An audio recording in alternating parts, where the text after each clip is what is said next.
कसं नाव म्हटलं? भीमप्पा. तुम्ही कामावरती होता, घरातल्यांनी तुम्हाला सांगितलंय आणि घरात कोणी बघितलं मांजर न म्हणजे मांजर न सांगितल्यासारखं आहे, लक्षात घ्या. असं खोली आहे देवराज अर्स कॉलनी, तिकडं मी आहे आणि ह्याच्या पाठीमागे ते गेलाय. म्हणतात साप पण घाबरतात आणि मांजर त्याला बघत होतं. कधी कधी त्याच्यामुळे साप कळतं, लक्षात घ्या. आपल्या घरात जे पाळीव प्राणी आहेत त्यांच्यामुळे पण साप म्हणजे सिग्नल म्हणावं लागेल. आणि हा नाग आहे, म्हणजे असे येऊ जाऊ शकतात. असं मी ह्याला पकडला, पण आपल्याला बघून ते जाण्याचा लपण्याचा प्रयत्न करतात. आजूबाजूला जो परिसर असतो त्याच्यामुळे साप येऊ शकतात, पण यांच्यामुळे म्हणजे मांजरनं खरं तर बघितलं म्हणावं लागेल. त्यांनी लक्ष देऊन बघितलं तेव्हा साप होता असं त्यांचं म्हणणं आहे. आणि हा 3 वर्ष वयाचा नाग, लक्षात आहे. असे साप कित्येक आपल्या घरात येऊन बसत असतात, जात असतात आपोआप. पण आम्ही बघितल्यानंतर घाबरतो, बघितल्यानंतर निगेटिव्ह विचार करतो की साप आलाय वगैरे म्हणून.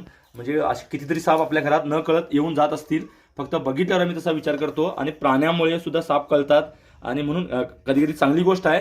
पण नाग म्हणा, घोणस म्हणा, हे विषारी साप आहेत, ते प्राण्यांना सुद्धा अटॅक करू शकतात. घरातल्या मांजर कुत्र्यावरती अटॅक केलेल्या पण घटना घडतात, लक्षात घ्या. आणि अशा प्रकारे तो बसला होता, पण व्यवस्थित एखादी अडचण असली तर साप बसून राहतात, नाही तर ते पळ करतात. आम्ही जे सहजगत्या पकडलं ते तुम्ही जाऊन पकडावं म्हणून नव्हे, पण तुम्ही समजू शकता की ते पण आपल्याला घाबरतात, आपल्यापासून लांब जाण्याचा प्रयत्न करतात.